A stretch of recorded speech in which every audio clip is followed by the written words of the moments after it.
Hey guys, it's Mark from North 7 Outdoors. Welcome back to another episode. This week we've got more of a review and less an unboxing. I've purchased some rods recently. Normally I purchase my rods either used online, somewhat locally. If I'm going to a town, I usually check Kijiji or Craigslist to see if anyone's got like a decent used blank that I'd be interested in buying. And I ordered a lot of rods from Amazon. Now Amazon just hasn't had the selection in 2020 that they have before. Probably just a supply issue, I imagine. So that's forced me to go with other avenues. And I decided to go with American Legacy Fishing, which is a company I've kind of lurked on their website for a while now, probably like a year before I've actually purchased anything from it. And what American Legacy Fishing offers a lot of websites don't is used products. So it's very much ebb and flow. And I picked up some rods that I wanted to get. Now, buying rods online is pretty scary or inconvenient. Now, I've ordered probably about 15 rods through Amazon, and I would say about 6 of them have come broken. So it doesn't exactly fill me with a lot of confidence when I'm getting rods. Now, Amazon's philosophy is probably do the least amount of work to potentially get to the customer in one piece, which is for them a little bit of foam on the tip and 2 pieces of cardboard taped together. Now, if I'm buying rods internationally, like from American Legacy Fishing, it's very scary to know, hey, I'm from a different country, I ordered product from you guys, it came broken, is there anything you guys can do for me? And they might tell me to eat crow, no, here's $10 off next time you purchase a product from us, or anything like that. So, if you have considered buying from American Legacy Fishing, I guess this video is more or less a review on what I purchased from them and what I liked about their website.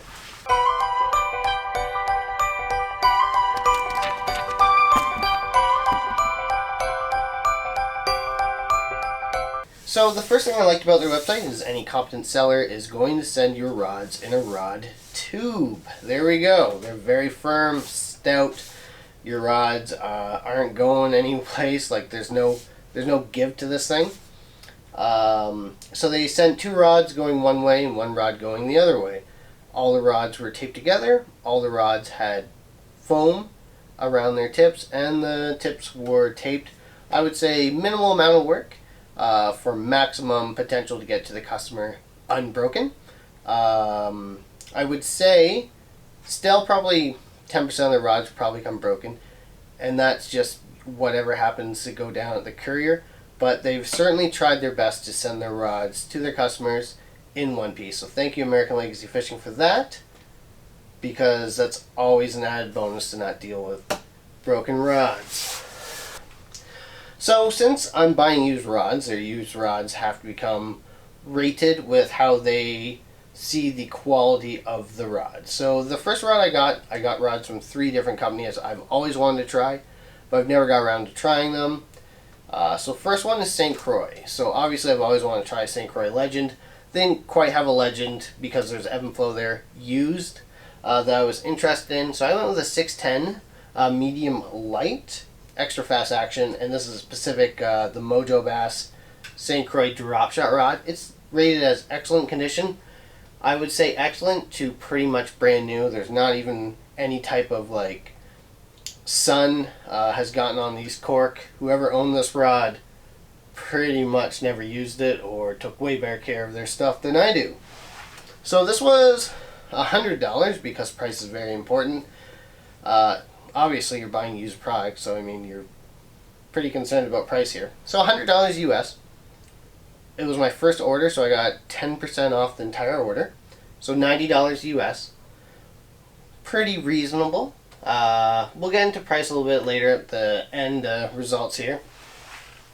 So next we have another rod I've never tried from a company, which is G Loomis. This is the GL3. It's a discontinued model. When it was in production, I think it was about $250 US. It's an older rod. They labeled this as good condition. So we'll talk about a couple things that are going on with this rod, which has seen better days, but not horrible. So the first thing there is there's a little tiny chunk of cork that is missing on the handle. Nothing crazy. It's pretty thin. It's not like it's really gouged in there. And the second thing, some of the epoxy, or paint on the epoxy rather, is fading on a couple guides, but the guides themselves are not bent, the inserts are not missing. So I would say fair to good condition. And the thing about buying a G Loomis or Shimano product is you're always paying a premium.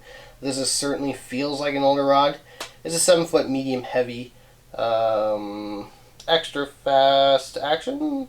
843 is the rod number. Yeah, anytime you're buying Loomis or Shimano, you're always paying a premium for it. I would say Loomis and Shimano are probably known as the best products money can buy, but they're never going to be the best product per money. Like, best bang for your buck is never going to be Shimano or Loomis, but they do probably make the best gear. So unlike the Loomis and the St. Croix, where I didn't get the highest end models, no tournament legend extremes or NRX lineups for me, I did on this brand. So this is another brand I've always wanted to try, and this is actually a Dobyns Champion XP. It's a 7.35, so 7.3 is the length, 5 is the power rating. It is this is extra fast as well, and it says it's suggested for frogs, pitching and flipping, and small swim baits. Now, this is listed as excellent condition, so there's something to note here.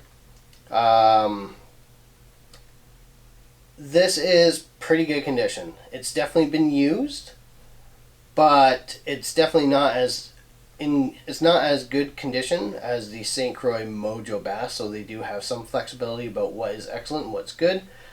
This was $170, and 10% off is $154. Keep in mind, Tackle Warehouse 25 days of savings. They had a sale, it was like 30% off these, so it's almost the same price. And sorry, the Loomis was actually $120. With 10% off, it's $112. So now we're just going to talk about a little bit about pricing here. So the Dobyns wasn't a whole lot cheaper than a new one at Tackle Warehouse when they had the sale going on now. But keep in mind, the good thing that I do like about American Legacy Fishing is that they offer $300 or more is free shipping. Now, $300 US on rods is not cheap, but keep in mind, like, you're saving $40 or $50. I imagine if I got that from another company, it's not exactly cheap to be sent to Canada. So, good on them for offering free shipping, even if you do have to spend a large amount of money to get that. At least it is an option for you. Pricing. So, pricing was okay. American Legacy Fishing is a middleman. Joe Blow is selling his rods to American Legacy Fishing. American Legacy Fishing is turning around and selling them to you. So there has to be some kind of markup incentive for them to do that. I live in, not a very big community. So when rods do come up that I'm interested in, it's almost doesn't happen. And they're almost never the blanks I want, and they pretty much are gone within like a day or two. So very rarely am I able to get stuff online. Obviously, if I could get stuff on Craigslist or Kijiji, I could probably get a better deal than I could at American Legacy Fishing. So there is that. But also, American Legacy Fishing, a little scared if something did happen, what their policy would be for international orders if something got broken. But they clearly done everything they can to get the rod to the customer in one piece. So I would certainly order from American Legacy Fishing. No problems there.